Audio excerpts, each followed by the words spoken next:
Thank you so much. Professor Zachman has kindly agreed to spend some time answering some questions now. So we have 2 roving microphones. So if you'd like to ask a question, please raise your hand and wait for one of the microphones to be brought to you. I might ask that you can keep your questions short and to the point. Thank you, Professor Zachman, for a really tremendous lecture. Can I just ask how Calvin draws the line between using science carefully to reinterpret some scriptural statement, right, in, say, the Old Testament, and to reinterpret a miracle account or maybe the bodily resurrection account or version of that? No, that's an excellent point. And that is, I mean, he actually, what's interesting, he would take the biblical accounts as they are. But he wouldn't bring in natural philosophy to insist that this is a miracle violating the laws of nature. Okay, so that's, I think, interesting, because later on they will. They'll say the laws of nature say this, and like Locke, a miracle is a violation of the laws of nature. Or even more Spinoza, that's the definition he takes. And Calvin he's not going to use natural philosophy that way, which I find interesting. So he's not going to say that we only know it's a miracle because philosophers would say it's impossible. On the other hand, and this is your point, he does think they're possible. And in fact, he says God's providence works with nature and apart from nature and against nature, which is not an uncommon theological premise. So there are times in which God works with nature, and that's all the phenomenon about which we were speaking. But God's at work behind all that, and he's afraid Aristotle's going to create veils so we can't see that. And then God works independently of nature. For instance, Moses goes up on Mount Sinai 40 days and nights, doesn't eat or drink anything. Unlike Jesus, he's not hungry and thirsty. And so how did that happen? Well, the God who sustains us through bread and water sustained Moses directly. So that's working without nature, and then the resurrection would be working against nature. And those are the places where, again, we would have difficulty, reconciling the biblical account with what natural science would tell us now. On the other hand, and I'm not saying that this therefore proves everything, we're not exactly sure. I mean, I think Locke actually is quite salutary at this point. We're not quite sure what we mean when we say the laws of nature, right? We're getting better, I think. But even now, the universe is a very mysterious place, and so it would be hard to say what's impossible. But he's very well aware that these events are one-offs. They're not like common occurrences that could be studied by natural philosophy. And so I don't really know how he would adjudicate that, because he doesn't make that an issue, which I think is interesting. I think the reason he doesn't is to keep people from poo-pooing natural philosophy and science. Like, he's very worried that people are going to say, they're going to take any reason whatsoever not to pursue these lines of inquiry. And so if he brought them in at those moments, it would be saying, if you pursue science, you're not going to believe what the Bible says about the resurrection of Jesus.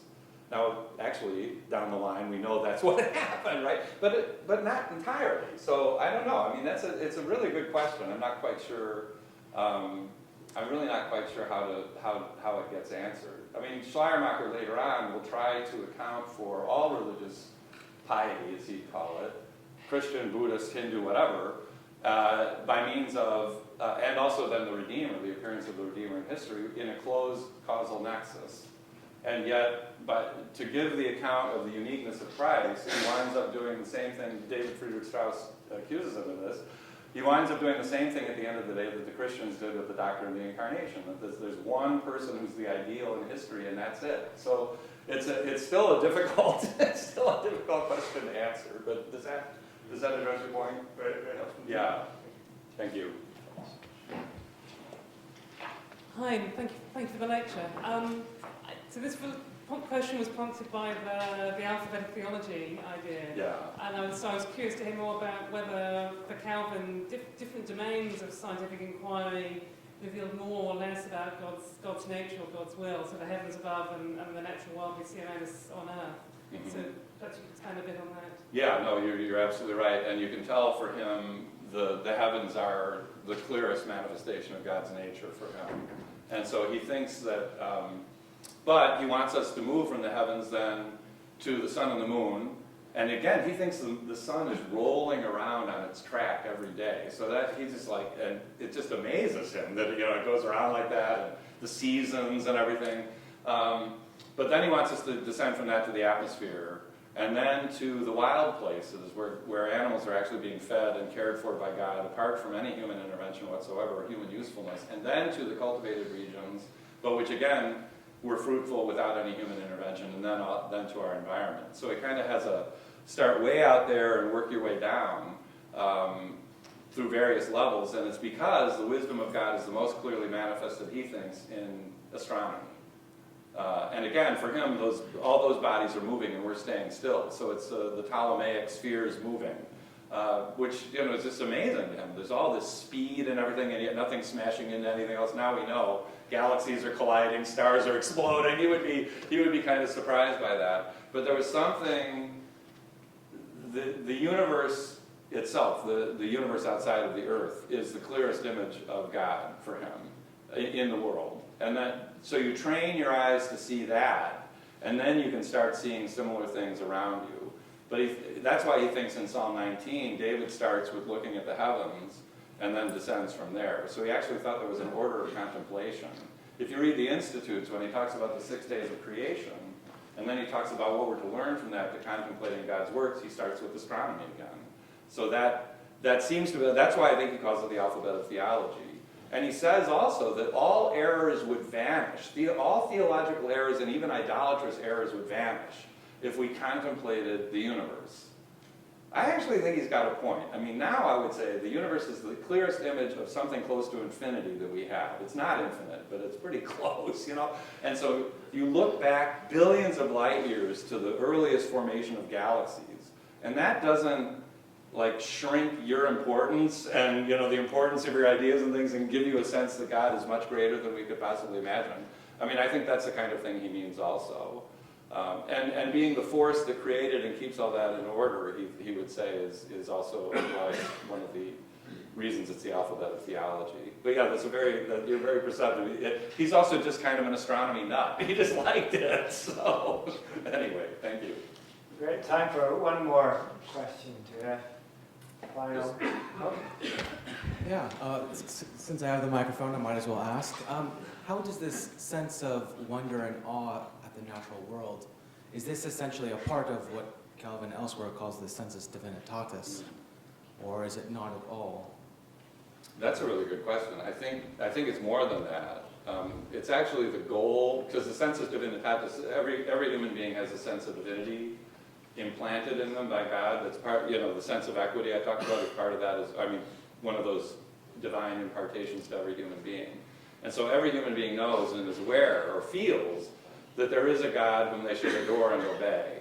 But it doesn't tell them who God is or how God wants to be adored and obeyed. So it doesn't tell you how to worship God, it doesn't tell you who to worship, and it doesn't tell you what God wants from you in terms of commandments and stuff. It certainly would be related, because he would think that contemplating the universe that way would awaken that sense of divinity in you, and that there has to be some God at work in all of this.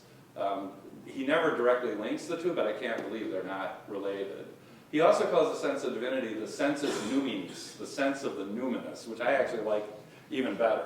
So it's the sense that there's something there beyond what we're experiencing directly in the world, but we're also experiencing that.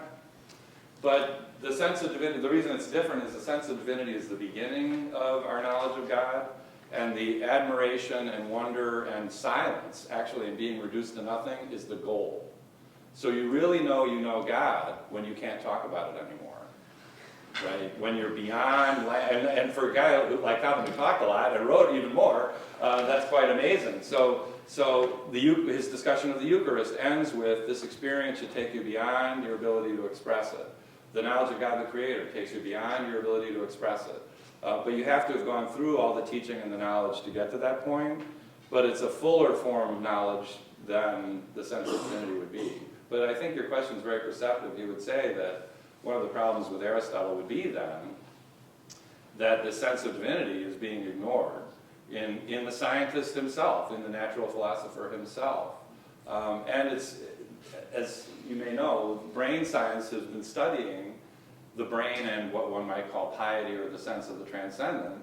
And there are brain scientists who have claimed that the brain is hardwired for transcendence, that the brain has the capacity to transcend the subject-object distinction, which is what Schleiermacher called the God consciousness. And Calvin may be thinking of something like that with the sense of divinity, that everybody has that capacity. So it's kind of interesting, actually, if we think about the evolution of the human brain and human consciousness as a religious consciousness in part, the sense of divinity might even come back through the other door, I don't know. But does that, so yeah, for him the astonishment would be at the other end of things, after you've come to know what you're investigating. Great, well thank you. Can we show our appreciation once again?